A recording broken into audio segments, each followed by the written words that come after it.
गुरु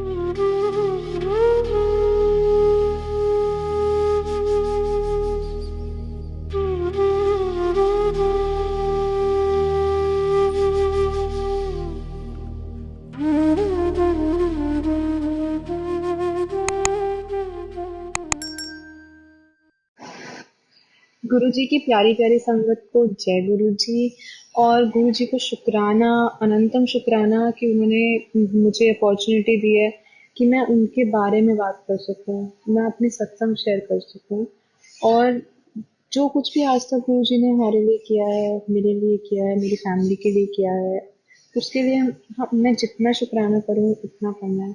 उन्होंने बहुत बहुत बहुत बहुत कुछ दिया है मुझे, बहुत दिया है। मैं शायद कितने भी सत्संग कर लूंगी, मैं वो कभी बता नहीं सकती। ये मेरा पहला सत्संग है और मुझे नहीं पता मेरे पास वो वर्ड्स कहाँ से आएंगे जिससे मैं गुरु जी का शुक्राना कर सकूं या मैं गुरु जी का सत्संग कर सकूं, मुझे नहीं पता। मैं पहले बहुत स्केप्टिकल थी कि मैं कैसे सत्संग करूं, करूं ना करूं, लेकिन गुरुजी ने इतनी हिम्मत बख्शी है कि मैं सत्संग कर रही हूँ। मैंने कुछ नहीं लिखा है अपने पास, मुझे नहीं पता कि मैं कैसे करूंगी, क्या बोलूंगी, क्या कहूंगी। लेकिन गुरुजी ने इतना दिया है, इतना दिया है, इतना दिया है कि कोई भी किसी भी तरह से अगर मैं उनका शुक्राना करूं, सत्संग के थ्रू करूं, अपने घर में सत्संग कराऊं, सेवा करूं, तो वो बहुत कम है, बहुत बहुत बहुत कम है। मैं गुरुजी के पास सबसे पहले 12 जून 2022 में गई थी। जो मैं एक्चुअल में दिल से उनके पास गई थी, मैं 12 जून को गई थी। उससे पहले ऑन एंड ऑफ में बहुत बार उनके पास जा चुकी हूँ, बड़े मंदिर जा चुकी हूँ। लेकिन वो ऐसे गई थी कि हमने बहुत नाम सुना था कि गुरुजी का मंदिर है, बहुत सुंदर है, तो ऐसे जाके मैं अपनी फैमिली के साथ, अपने फ्रेंड्स के साथ 2 3 4 बार होकर आई थी। बट मुझे ऐसे कभी जुड़ाव लगा नहीं। जैसे हम लोग हर कोई मंदिर जाता है, मत्था टेक के आ जाता है, तो मैं मंदिर पहले गई और मत्था टेक के आ गई। लेकिन अभी जब मैं 12 जून को गुरुजी के यहाँ गई थी, तो मैं बहुत परेशान थी, बहुत बहुत बहुत ज़्यादा परेशान थी। मैं शायद अपनी लाइफ के लोएस्ट फेज में चल रही थी। बहुत ज़्यादा पर्सनल प्रॉब्लम्स थी लाइफ में, बहुत ज़्यादा प्रॉब्लम्स थी। जब ऐसा होता है ना कि आपकी लाइफ में सब खत्म हो जाता है और आपको कोई नहीं दिखता, आपको कुछ समझ नहीं आता कि अब आप क्या करोगे, कैसे करोगे, क्या होगा आपके साथ। और कोई नहीं होता आपका हाथ पकड़ने के लिए, आपको ये भी कहने के लिए कि कुछ नहीं होगा, सब ठीक हो जाएगा। तब गुरुजी आते हैं आपके पास और वो ऐसे थाम लेते हैं आपको कि आप सोच भी नहीं सकते कि चीजें इतनी आराम से निकल जाएंगी, कि इतनी प्रॉब्लम तो मेरे साथ थी ही नहीं जितना मैं सोच रही थी। तो जब 12 जून को मैं गुरुजी के पास गई, तो मैं नहीं गई थी गुरुजी के पास, उन्होंने मुझे खुद से बुलाया था। और वो ऐसे हुआ था कि मैं बहुत परेशान थी, तो मैंने ऐसी अपनी फ्रेंड को बोला था कि वो बहुत मानती है गुरुजी को, वो एवरी वीक जाती है, तो मैंने उसको बोला कि चल मैं तेरे साथ बड़े मंदिर चलूंगी। तो उसने बोला ठीक है, बट उस दिन बहुत गर्मी थी, बहुत धूप थी।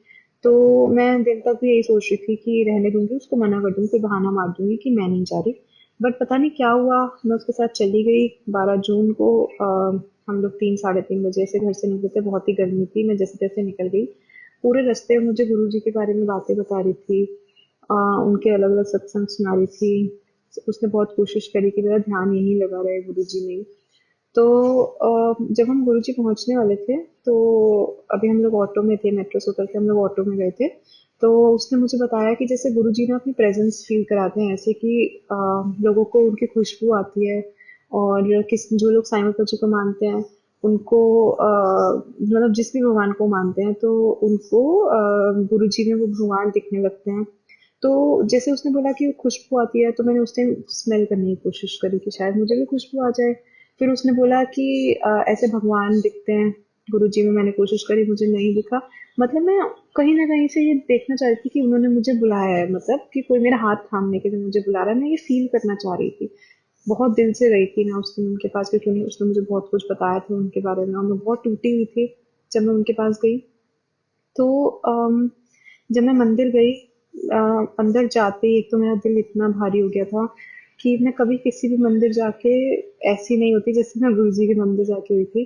जब मैं बड़े मंदिर गई तो मैं बहुत परेशान थी और मैं गुरु जी से यही बोल रही थी कि गुरु जी, मैं इतनी परेशान आई हूँ, मेरा दिल इतना भारी है, मैं इतनी परेशान चल रही हूँ, मेरे को कुछ नहीं चाहिए, मैं बस ये सारी परेशानियां यहाँ छोड़कर मैं आपको साथ लेके जाना चाहती हूँ, बस मुझे और कुछ नहीं चाहिए, मेरे को बस ये परेशानियां नहीं चाहिए। तो उसके बाद क्या हुआ कि हम लोग बस मंदिर से बाहर निकले तो तब अभी जो था तब थाली पैक होके मिलती थी, लंगर प्रसाद की जो थाली होती है। मैंने पिछले 4 से 5 दिन कुछ नहीं खाया था, ना सोई थी ना खाया था, बहुत परेशान थी, तो बिल्कुल किसी भी चीज़ की इच्छा नहीं थी, कुछ खाया पिया नहीं था। तो मैं जैसे ही बाहर निकली तो मेरे को एकदम से लगा कि मुझे बहुत तेज भूख लगी है। मेरे को शायद 5 दिन में ऐसा कभी नहीं लगा कि मुझे भूख लग रही है। मैं जितनी बार मैंने कुछ थोड़ा बहुत खाया होगा वो इसलिए कि क्योंकि बस खाना है, जिंदगी चलाने के लिए थोड़ा तो खाना ही पड़ेगा, कि बस अपना शरीर चलाने के लिए जितना खाना था वो थोड़ा बहुत खा लिया था। तो जब मैं मंदिर से बाहर निकली तो मेरे को बहुत भूख लगी कि मेरी फ्रेंड को भी ये पता था कि मैं इतने दिनों से इतनी परेशान हूँ, मैंने ढंग से कुछ नहीं खाया और मेरा चेहरा एकदम चमक गया था क्योंकि मैं बिल्कुल टेंशन मुक्त हो गई थी। जब मैं बाहर निकली मेरे को ऐसे लगा कि मेरे को बहुत पीस मिल गया है, जैसे शायद मेरी प्रॉब्लम ही खत्म हो गई है। मैं इतना अपने माइंड में पीस फील कर रही थी। जब मैं बाहर निकली तो मुझे बहुत भूख लगी, इतनी भूख लगी कि मैंने अपनी फ्रेंड को बोला कि लंगर नहीं करते हैं, घर नहीं लेके जाते। उसने बोला नहीं, घर चल के खा लेंगे। तो सबसे पहले तो यही चीज़ थी जिस चीज़ ने मुझे गुरुजी की तरफ इतना अट्रैक्ट कर दिया कि मेरे को ऐसा लगा कि मैं यहाँ तो आऊँगी ही आऊँगी, जबकि मेरी प्रॉब्लम्स एज इट इज़ थी। इसके बाद मेरी प्रॉब्लम्स बड़ी कम नहीं हुई, गुरुजी का साथ पूरा था, लेकिन प्रॉब्लम्स तो आई। लेकिन फिर उसके बाद क्या हुआ, जब हम वहां से जा रहे थे तो मेरे हाथ पे स्क्रिबल पेन था, किसी ने स्क्रिबल करा हो जैसे पेन, कि जैसे बच्चे कॉपी में स्क्रिबल कर देते हैं, गुच्चर मुच्चर कर देते हैं ऐसे। तो मेरी फ्रेंड ने बोला ये क्या हुआ, मैंने बोला मुझे तो पता नहीं, और उस दिन मेरा ऑफिस का ऑफ था, मैं पेन से तो मेरा वैसे भी कोई काम नहीं होता। तो हम लोग रास्ते में घर आई, घर आके थोड़ा लंगर प्रसाद कर लिया था, थोड़ा मैं घर ले आई थी। तो जो हमने लंगर प्रसाद जब मैं कर रही थी तो मेरी मम्मा ने मेरे से पूछा कि आपके हाथ पे क्या हुआ है। तो मैंने बोला पता नहीं। तो मम्मा ने बोला कि ये तो लग रहा है किसी बच्चे ने स्क्रिबल कर दिया। मैंने बोला मुझे नहीं पता, मैं तो ऑफिस भी नहीं गई आज, मैं तो सीधा मंदिर गई थी। तो मम्मा को मैंने पता नहीं क्या आया, मम्मा ने फोटो क्लिक करी स्क्रिबल की। तो उस स्क्रिबलिंग में बीच पे हमें गुरु जी के दर्शन हुए। एक गुरु जी का स्वरूप है जिसमें उन्होंने अपने चीक्स पे हाथ रखा हुआ है, वो स्वरूप एज इट इज 3D में उस स्क्रिबल के बीच में गुरु जी का फेस बना हुआ था। जय गुरु जी, वो फर्स्ट एनकाउंटर था मेरा। गुरु जी लाइव मेरे साथ आ गए थे क्योंकि मैंने गुरु जी को बोला था कि गुरु जी आप मेरे साथ चलो, तो गुरु जी एक्चुअल में मेरे साथ आए थे। जय गुरु जी, जितना शुक्राना करूँ उतना कम है। वो फर्स्ट इंस्टेंस था जब मैंने गुरु जी को अपने सामने अपने साथ देखा, महसूस किया कि गुरु जी मेरे साथ आए हैं, क्योंकि मैं पूरे रास्ते ये सोच रही थी कि उनकी प्रेजेंस कैसे फील होती है। तो उन्होंने प्रेजेंस या फिर इकोनॉमिक की, वो मेरे साथ ही आ गए थे। बहुत खुश थी मैं, बहुत खुश थी। मैंने अपने सब फ्रेंड्स को, जो लोग गुरु जी को मानते थे, मैंने सबको दर्शन कराए। और मेरा एक बहुत अलग सा जुड़ाव हो गया था गुरु जी से, सिर्फ एक दिन के अंदर, मतलब कुछ घंटों में। उसके बाद संगत जी, आप मानेंगे मैंने 1 वीक, मतलब उसके बाद नेक्स्ट 1 वीक तक मैंने कॉन्टिन्यू गुरु जी के भजन, गुरु जी के सत्संग कॉन्टिन्यू सुने हैं। और एक यंग ब्लड है मेरा, 26-27 ईयर्स ओल्ड। एक यंग ब्लड जब गॉड, किसी भगवान पे इतना अट्रैक्ट होता है तो सबको ऐसा लगता है कि इसके साथ क्या हो गया, इसके साथ किसी ने कोई जादू तो ना कर दिया है क्या। मेरी फैमिली भी ऐसी सोचती थी कि इसको क्या हो गया, ऐसे क्या हो गया कि एकदम से गुरु जी की दीवानी हो गई है।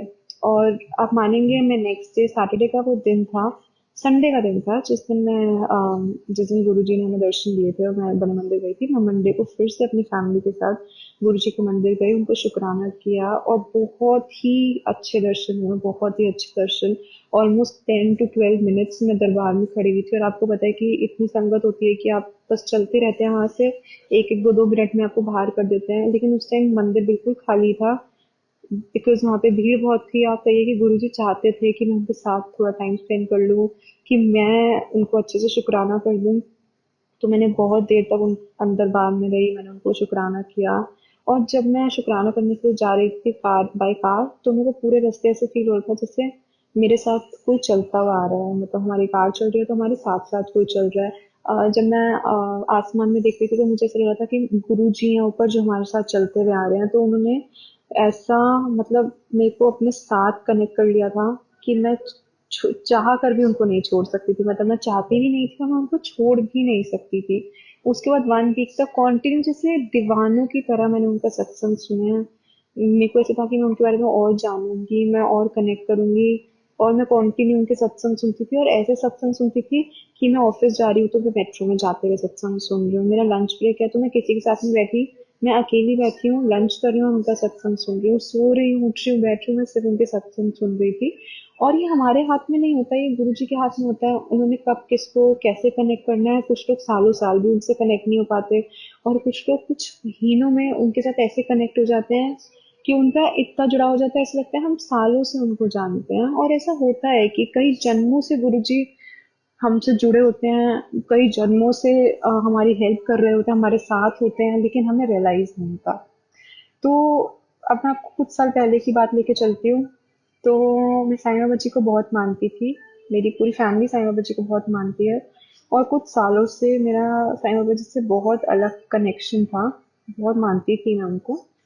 तो मैं 10 साल 12 साल के बाद अब शिरडी गई थी मार्च में। तो मार्च में जब मैं शिरडी गई थी, तो इससे पहले जब मैं बहुत छोटी थी, स्कूल में थी, तब गई थी, तो तब शायद इतना कनेक्शन नहीं था। अब जब मैं गई थी तो मेच्योर हो गई थी, बहुत मानने लग गई थी साईं बाबा जी को। तो इस बार जब मैं गई थी मार्च में, तो मैं वहाँ गई, मुझे बहुत सुकून मिला साईं बाबा जी के वहाँ जाके, शिरडी जाके। तो जैसे मैं अंदर मंदिर में गई, एंटर करा, मैं बहुत रोई, ऐसा लगा जैसे पता नहीं मैंने बाबूजी को कितने टाइम के बाद देखा है। कि मैं ऐसे सोच रही थी, बाबूजी आप कहाँ थे, आप अब मेरे को अगर आपसे मिलना होगा तो मैं शिरडी आऊंगी, कितना कितना मुश्किल है ये तो, शिरडी आना जाना, दिल्ली टू शिरडी ट्रैवल करना। और बहुत दर्शन बहुत अच्छे हुए थे, बहुत अच्छे हुए थे, लेकिन सिर्फ 2 से 3 दिन हम वहाँ पे थे। तो मेरे को ऐसा लगता था कि मुझे जाना नहीं है, मुझे यहीं रहना है। हम लोग जब 3 दिन बाद वापस आए, होली हमने वहीं मनाई थी, हम होली के नेक्स्ट डे वापस आए। तो मैं यही सोच रही थी कि मैं नेक्स्ट कब जाऊं, मतलब हम लोग आए और मैं यही सोच रही थी कि मैं नेक्स्ट कब जाऊं। 2 3 दिन बहुत बहुत उदास थी कि मेरे को यहाँ रहना ही नहीं है, मैं शिरडी जाऊंगी। मैं ऐसे भी सोच रही थी कि मैं शिरडी जाऊंगी, मैं वहीं रह जाऊंगी, और वहीं पे रहूंगी, वहीं पे किसी भी शॉप में काम कर लूंगी, वहां पे कोई भी जॉब देख लूंगी, मैं वहीं पे कुछ कर लूंगी, लेकिन मैं शिरडी रहूंगी। जब मेरा मन करेगा मैं मंदिर चल जाऊंगी, साईं बाबा जी से मिलाऊंगी। क्योंकि जब आप किसी भगवान को मानने लगते हो ना, तो आप पूरी तरह उन पे वो कुर्बान कर देते हो अपने आप को, कि नहीं ये है तो सब है, नहीं तो कुछ नहीं है। तो ऐसे मेरे कुछ फ्रेंड्स गुरु जी को मानते थे, तो जब मैं शिरडी होकर आई, वापस आई, तो मैं उनको बोल रही थी, यार तुम लोग कितने लकी हो कि तुम गुरु जी को मानते हो। छतरपुर में मंदिर है गुरु जी का, ये हमारे यहाँ से 1.5 घंटा 1 घंटा लगता है जाने में, कि तुम लोग आराम से जा सकते हो, आ सकते हो, तुम जाओ। मैं तो बोलती हूँ, तुम 5 दिन खुलता है 5 दिन जाओ, 4 दिन खुलता है 4 दिन जाओ।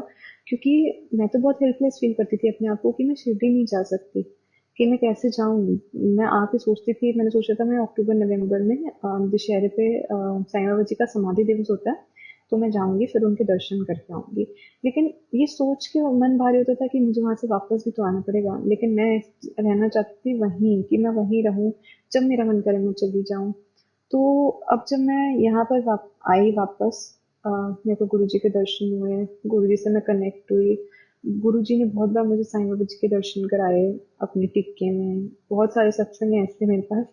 तो तब मुझे रियलाइज हुआ कि कितनी छोटी छोटी बातें भी हमारे भगवान, हमारे गुरु ऐसे सुन लेते हैं। जैसे मैं शिरडी वाली बात कह रही हूँ, तो अब मेरा गुरु जी से ऐसा कनेक्ट हो गया कि अब मैं वहां जाती हूँ तो मुझे बहुत सुकून मिलता है। मैं अपने सारे भगवान गुरु जी में देख लेती हूँ, मैं साईं बाबा जी को गुरु जी में देख लेती हूँ। बहुत संगत ऐसी होती है जो पहले किसी भगवान को मान रही होती है, जैसे कुछ संगत थी जो साईं बाबा जी को मानती थी, अब उनका गुरु जी से कनेक्ट हो गया, तो उनको ऐसे लगता है कि नहीं हम शायद गलत कर रहे हैं। आप कुछ गलत नहीं कर रहे हैं, सब भगवान एक नहीं है, हमारे गुरु में ही सब भगवान है। आप अगर माता रानी को देख के, गुरु जी को देख के माता रानी याद करते हैं, माता रानी को देख के गुरु जी को याद करते हैं, तो आपको दर्शन होंगे। गुरु जी एक ऐसी पावर है जो आपको कभी अकेला नहीं छोड़ सकते, कभी भी नहीं अकेला छोड़ सकते। मतलब हम लोग शायद, जो हमें फील होता है ना, हम लोग कभी अपने वर्ड्स में एक्सप्लेन नहीं कर सकते, सिर्फ गुरु जी हमें ऐसी शक्ति दे सकते हैं कि हम उनको एक्सप्लेन कर सकें। लेकिन जो सुकून, जो पीस, जो प्यार, जो मोहब्बत गुरु जी देते हैं ना हमें, वो शायद हमें कभी कहीं से नहीं मिल सकती, कहीं से भी नहीं। आजकल क्या होता है ना, हम लोग चमत्कार को नमस्कार करते हैं, गुरु जी वो चमत्कार दिखाते हैं तो हमें लगता है कि हाँ वो भगवान हमारे साथ हैं। बहुत छोटी छोटी चीजों में हमारे साथ होते हैं। उन्होंने हम मेरे को इतनी इज्जत बख्शी, इतना प्यार दिया एक सोसाइटी में। मतलब मैं कुछ गलत करती हूँ, ना मेरे साथ कुछ गलत होता है, इसलिए क्योंकि गुरुजी मेरे साथ हैं। तो उसके बाद क्या हुआ, मैं बहुत परेशान थी। 1 डेढ़ महीना मैं रही, लेकिन गुरुजी का साथ था तो वो मुश्किल टाइम बहुत आसानी से निकलता गया।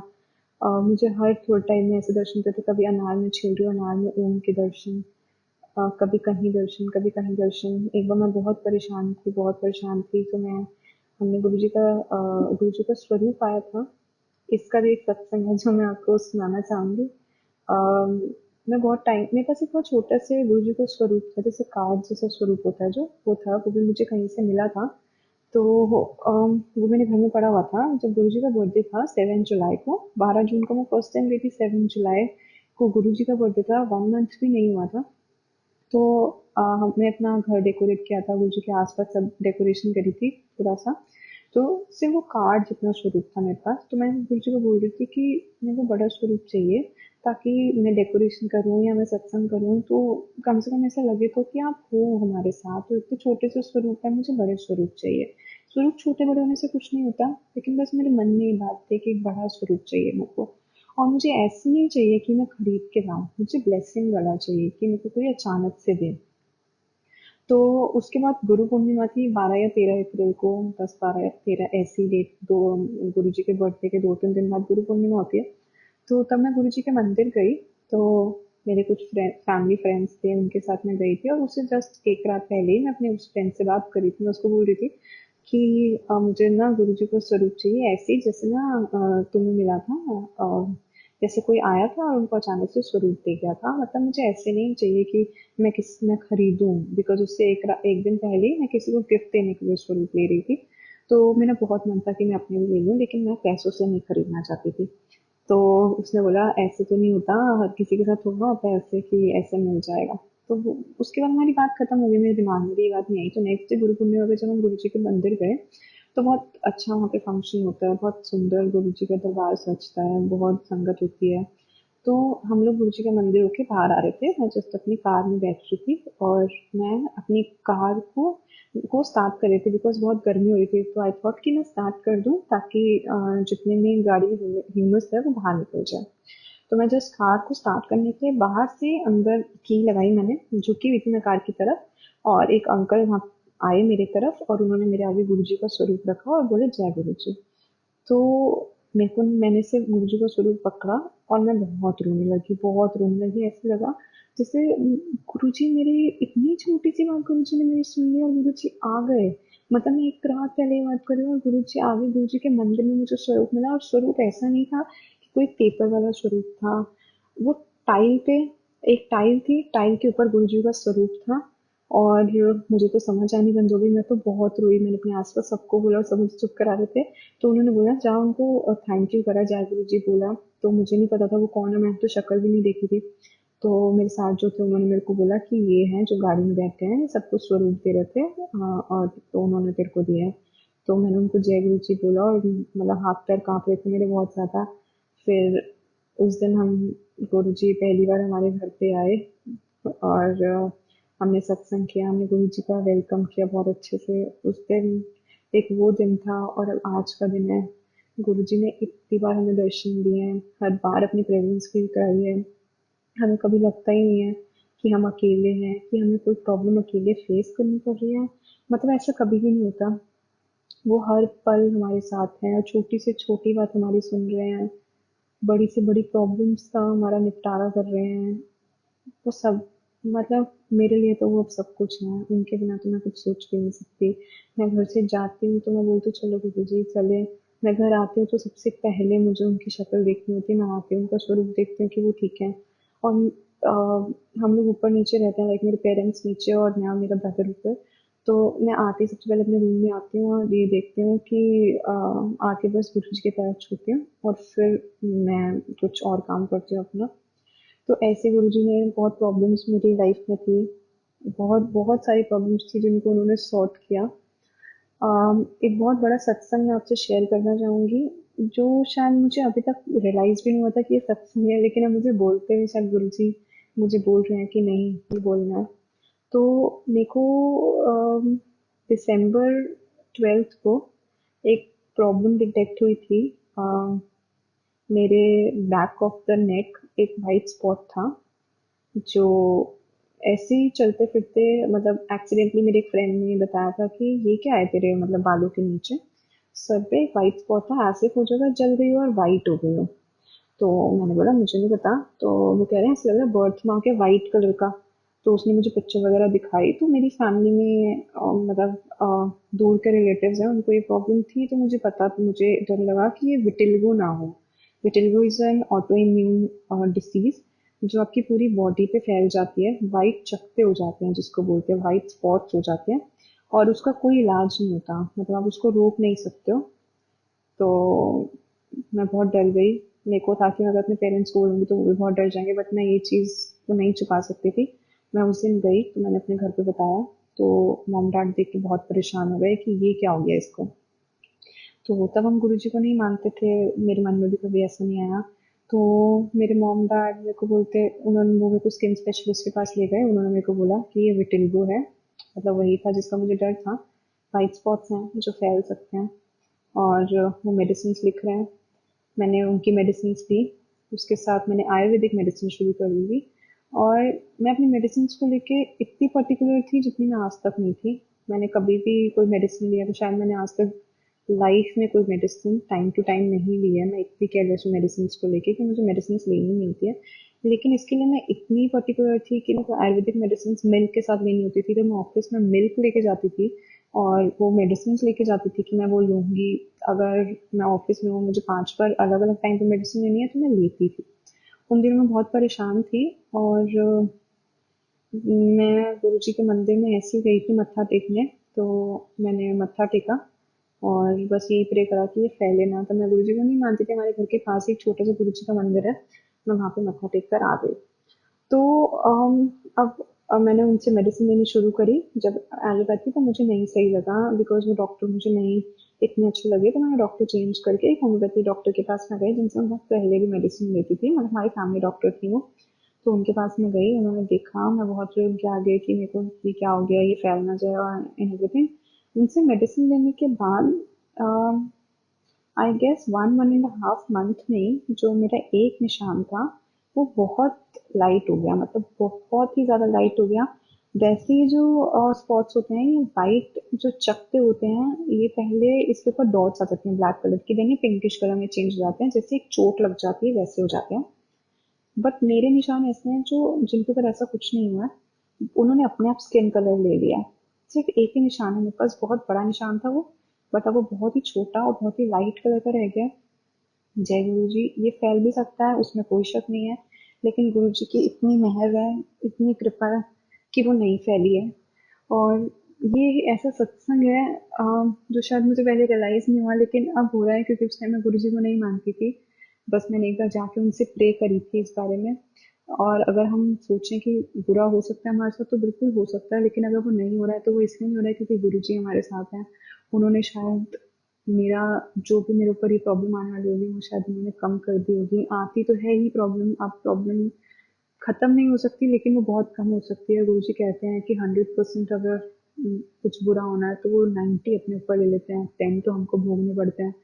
तो जो 10 होते हैं वो भी बहुत भारी होते हैं, लेकिन जब गुरु जी का साथ होता है तो 10% तो पता ही नहीं चलते हैं। हम उस टाइम बहुत कोसते हैं हर चीज में कि आप क्या कर रहे हो, आप क्यों कुछ नहीं कर रहे हो।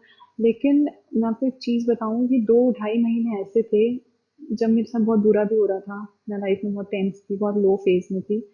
तभी मैं गुरु जी को कभी कोसती नहीं थी, मैं बस उनको बोलती थी कि आप मेरा साथ मत छोड़ना। जब मेरे साथ में जितने भी लोग थे जो जानते थे कि मैं लाइफ में क्या फेस कर रही हूँ, वो भी मुझे बोलते थे कि ये कैसे भगवान है, ये ऐसे कैसे हो सकता है कि तू ऐसी प्रॉब्लम फेस कर रही है, तू तो गुरु जी को इतना मानती है। तो मैं बोलती थी कि नहीं, गुरु जी के बारे में नहीं कुछ बोलो, क्योंकि वो तो मेरी प्रॉब्लम्स को कम कर रहे हैं। हम तो मैं तो ये हो सकता है प्रॉब्लम बहुत ही बड़ी होकर आने वाली, वो इतनी छोटी हो रही है कि अब जब मैं सोचती हूँ कि मैंने वो टाइम कैसे निकाला, तो बहुत मुश्किल टाइम था जो मैंने निकाला था। लेकिन वो अगर मैं निकाल पाई तो वो सिर्फ गुरु जी की वजह से निकाल पाई। नहीं तो मैं एक ऐसी इंसान हूँ जो बहुत ही वीक, इमोशनली जीरो, मतलब जीरो भी कम, शायद माइनस में। मैं इमोशनली स्ट्रांग हूँ, और एक एक सेकंड में मेरे आंसू निकलते हैं। आप मुझसे थोड़ा सा चिल्ला लीजिए, ऊंची आवाज में बात कर लीजिए, बस आंसू शुरू हो जाएंगे। लेकिन मैंने अपनी लाइफ में इतना मुश्किल टाइम फेस करा है वो इसलिए क्योंकि गुरुजी ने हमेशा मेरा हाथ पकड़ा हुआ था, हमेशा। मेरे सत्संग शायद ऊपर नीचे है, मैं पहले कोई और सुना रही हूँ, बाद में कोई और सुना रही हूँ, लेकिन जैसे गुरुजी की इच्छा है, जो जो मुझे याद आ रहा है वो मैं आपको बता रही हूँ। एक बार मेरे को, जब मैं ये प्रॉब्लम्स फेस कर रही थी जून के टाइम, जून में जब मैं गुरुजी के पास गई थी, उसके बाद मुझे एक बार ड्रीम आया रात को कि गुरुजी सबको प्रसाद दे रहे हैं। गुरुजी अपने वो रेड चोले में बैठे हैं और प्रसाद दे रहे हैं।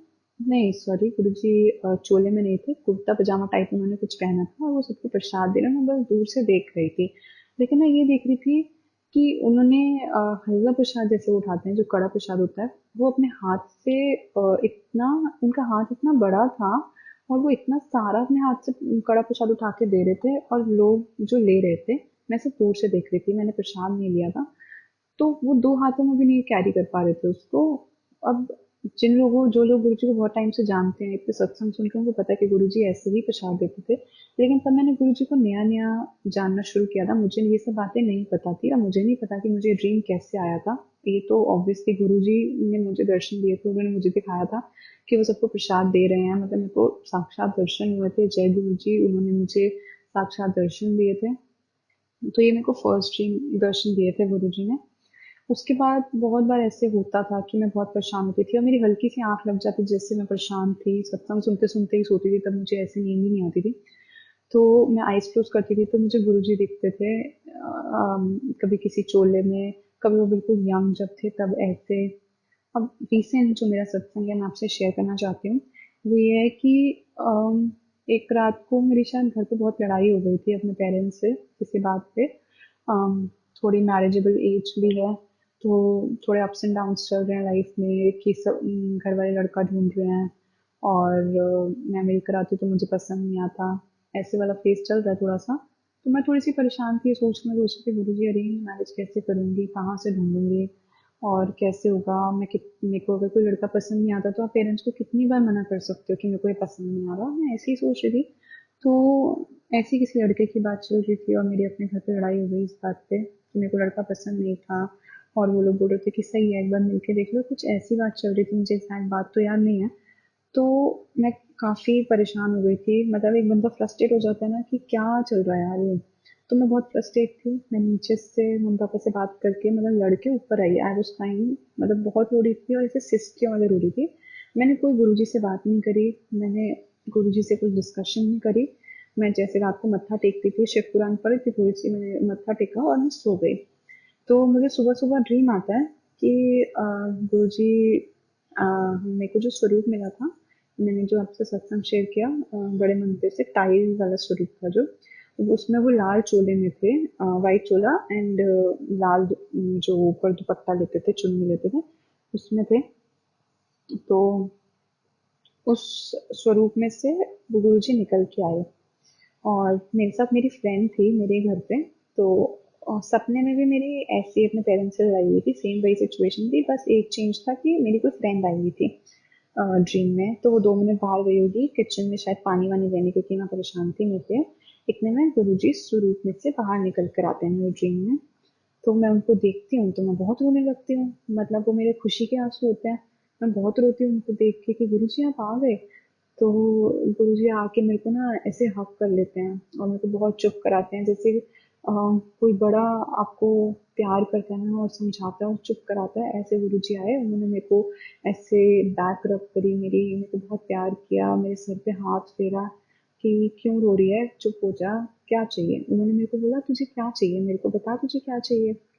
तो मैंने बोला कि मुझे कुछ नहीं चाहिए, मेरे को बस आपके चरण स्पर्श करना है। तो उन्होंने कुछ नहीं बोला, वो पीछे हो गए कि जैसे मुझे कह रहे हो कि ले मेरे चरण स्पर्श कर ले। तो मैंने उनके चरण स्पर्श करे और उन्होंने मेरे को उठाया और उन्होंने फिर से मुझे हक कर लिया और मुझे चुप कराते रहे कि कुछ नहीं होगा, चुप हो जा, इतना क्यों रोती है, कुछ नहीं होगा, मैं हूं ना। तो तू क्यों परेशान हो रही है। मैंने उनको उनसे शेयर किया कि गुरुजी क्या होगा वहाँ पे, मुझे तो बहुत डर लग रहा है, मम्मी पापा ऐसे कर रहे हैं ये वो। तो वो मुझे बोलते हैं कि कुछ नहीं होगा, मैं हूं ना तेरे साथ, कुछ नहीं होगा, तू रो मत बस। तो मैंने बोला अच्छा तो आप अभी जाना मत, प्लीज़ अभी मत जाना। तो उन्होंने मुझे बोला कि हाँ, मैं नहीं जा रहा। तो इतने में मेरी फ्रेंड जैसे ही रूम में एंटर होने लगती है तो गुरुजी वापस अपने स्वरूप में चले जाते हैं और मैं उठ जाती हूँ, मेरा सपना टूट जाता है। तो मैं उस दिन सुबह उठ के मतलब इतने खुशी के आंसू आए मुझे, मैं बहुत रोई। मेरे को ऐसे लगा कि मैं इतनी सी बातों पर परेशान थी, शायद ये कोई बात भी नहीं है, इतना तो हर कोई अपनी लाइफ में डिप्रेस हो ही जाता है, हम इंसान हैं, डे टू डे लाइफ में हर 100 प्रॉब्लम्स होती है, हम लोग इतने परेशान हो जाते हैं। लेकिन गुरुजी अपने बच्चों को ऐसे रोता हुआ नहीं देख सकते, एक आंसू भी आए तो वो ऐसे भागे हुए आ जाते हैं। कोई बात नहीं थी, कुछ भी नहीं था, लेकिन वो ऐसे आ गए, उन्होंने मुझे ऐसे मेरे आप एज अ फादर बोलिए, एज अ ग्रैंड फादर बोलिए, एज अ फ्रेंड, एक ग्रुप की तरह मुझे चुप कराया। और आई एम सॉरी, मैं थोड़ी सी इमोशनल हो जाती हूँ, क्योंकि हम बहुत अहंकार तो नहीं कहूँगी, हमें कभी अहंकार नहीं आना चाहिए, लेकिन एक प्राउड फील होता है कि हम गुरुजी वाले हैं, कि हमारे पास गुरुजी हैं, तो हमें कुछ हो ही नहीं सकता। तो वो इतनी छोटी सी बात में मेरे को चुप कराने आ गए। उन्होंने ऐसे गले लगाया, मेरे को इतना प्यार करा, बहुत बहुत प्यार किया उन्होंने मेरे को। और मैं इतना दिल से, इतना सुकून था मेरे मेरे अंदर, मेरे को ऐसा लग रहा था कि पता नहीं मेरे को क्या मिल गया है।